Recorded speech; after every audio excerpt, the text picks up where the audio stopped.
finally have solar.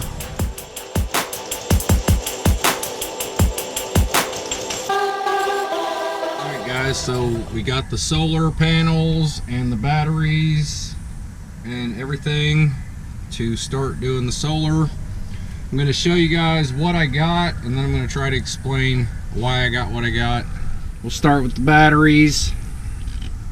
I went with NPP AGM batteries. These are maintenance-free sealed batteries. They don't really need to be vented or anything. I am going to vent where they're going anyway, but I'll show you that in a minute. We got wire here from the solar panels to the charge controller, from the charge controller to the batteries. I went with a Renogy Rover charge controller. This is a 40 amp charge controller. It is a lot bigger than what I thought, but it is a 40 amp.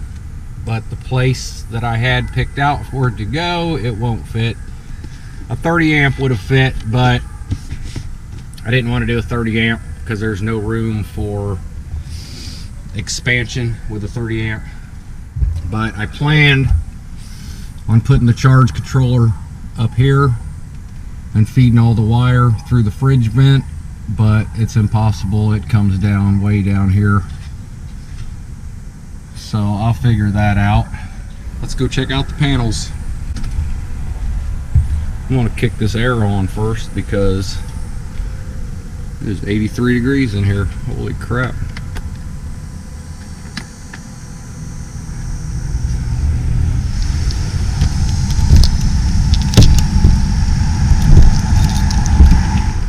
Alright guys, right here I have the connectors.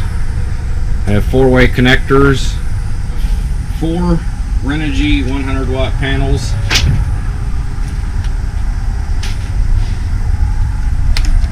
I have cardboard over the front because I want to protect them until I get them on the roof. Plus I don't want them to be producing power while I'm hooking them up. The other 2 are over here in the box still. I've been starting to get the brackets on. There's no way to really mount these panels without screwing into the roof, so I'm just going to take precautions. I went with the solid panels, guys, because from all of my research, Renogy makes the best panels. Well, for the money anyway. The flexible panels, they're not bad. I didn't like most of the reviews on them, and most of the RV channels that we've watched now for, I don't know, a couple of years, every one of them that's had the flexible panels, as soon as they had a chance to get rid of them or got another RV, they never use them again usually. But I don't know, the Renogy 100 watt, everyone seemed to be pretty happy with. Door just swung shut on me. That's another small project here coming up. It has a really cheap plastic handle, or what do you call it, door holder. So I got this metal one that I'm going to put on soon. Alright, I've got this bay over here cleaned out. I've got to unhook the hose so I can get this open because I'm going to work on this today. One of the batteries are already in here. They're going to scoot down. I'm probably going to move this hose too because I need about half of this bay. That is a lot of weight I'm adding, and that's just like sheet metal. So underneath I'm going to run angle iron all the way across, and it'll go up and bolt, and then it'll go all the way across this side and go up and bolt. I'm going to do some pretty thick angle iron because these batteries are 62 pounds each, and we have 4. And with the power inverter and all the wiring and stuff that's going to go in there, it's going to easily be 250 pounds we're adding to this little bay, and I don't think it's probably made for that kind of weight. So the only thing I don't have is the power inverter. I did order it, but I messed up and I bought the wrong power inverter. I think I ordered a modified sine wave and I need a pure sine wave. So I have sent the inverter back. I think they should get it today, and then they'll send my new one back, which is a 3500 7000 surge pure sine wave. It was a little expensive, but I want to be able to power pretty much anything but the AC if I want to. So I realize 400 amp hours of batteries is not a whole lot, and 400 watts of solar is not a whole lot, but we don't really use a whole lot of power, I don't think. All of the lights are LED now, and the most we have on at night is usually one light and a TV when it's dark. You know, during the day we might use the microwave once or twice for a couple minutes. It's only an 800 watt microwave. So, and we also have the brand new little Honda generator to supplement a little power, which doesn't take a lot of gas. And also the onboard generator has the 30 amp that supplies the entire coach, and then it also has a 20 amp that's supposed to supply the rear AC, which we never use. So that 20 amp is going to go to a battery charger. That battery charger is going to go to this battery bank.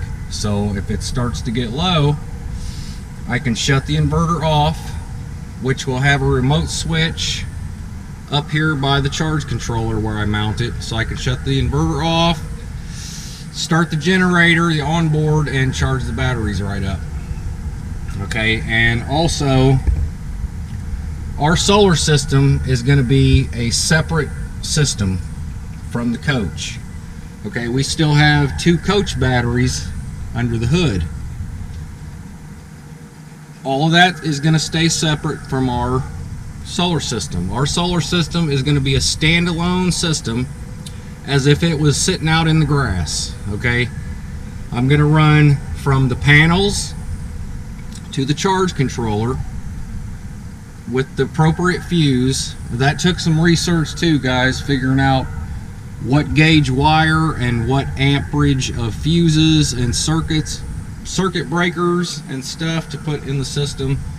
I'll explain all that a little better once I start installing everything, which I am starting today. I'm going to start putting the batteries where they go and everything, but Candace is going to have to help me get the batteries or the solar panels onto the roof.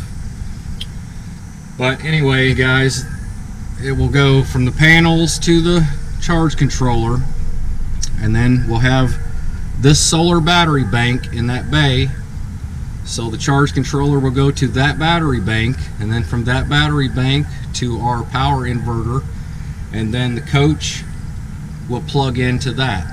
Well, actually, I'm going to go from the power inverter. I bought one with high amperage hookups, so I don't have to just plug a cord in. So I'm going to run some wires off of the power inverter to a breaker, a 30 amp breaker, and then I'll run that to a 30 amp plug, and then the coach will plug into that plug. So now I understand that since it's a standalone system and the coach will be plugged into the inverter, the solar system will also be charging the house batteries. But that's okay too, because that charger doesn't draw a lot of amps, I don't think. And I mean, if I need it to stop, I can shut that off, but there won't be a loop. Basically, the RV will think it's plugged into shore power. So as long as we don't, you know, flip the AC on or something, which I can just flip that breaker off in our panel to make sure it doesn't get kicked on. But I think that's going to work fine, guys. I mean, I don't know. You know, this is my first time. Now, since I've been doing research, I've done a lot of calculations. There's a lot of help on the internet.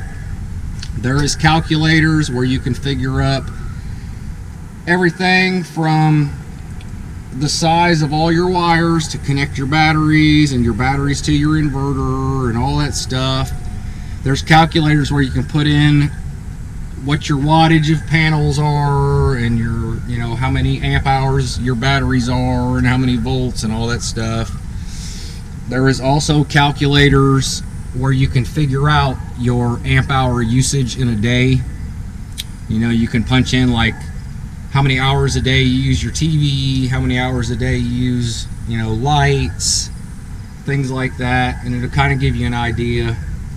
Now, I mean, it could be way off, but from what I calculated, I think we have plenty of amp hours of batteries. Now, if it's cloudy for a couple days, of course our, you know, our solar is not going to be charging the batteries, so we're going to use them up probably pretty quick. But that's why we have a generator, an onboard, and the little Honda backup. So that's pretty much the system, guys. I'll try to explain it a little bit better, you know, as I start hooking it up. But that will be the next video. I will be filming today, but I'm gonna end this out. This is probably getting pretty long.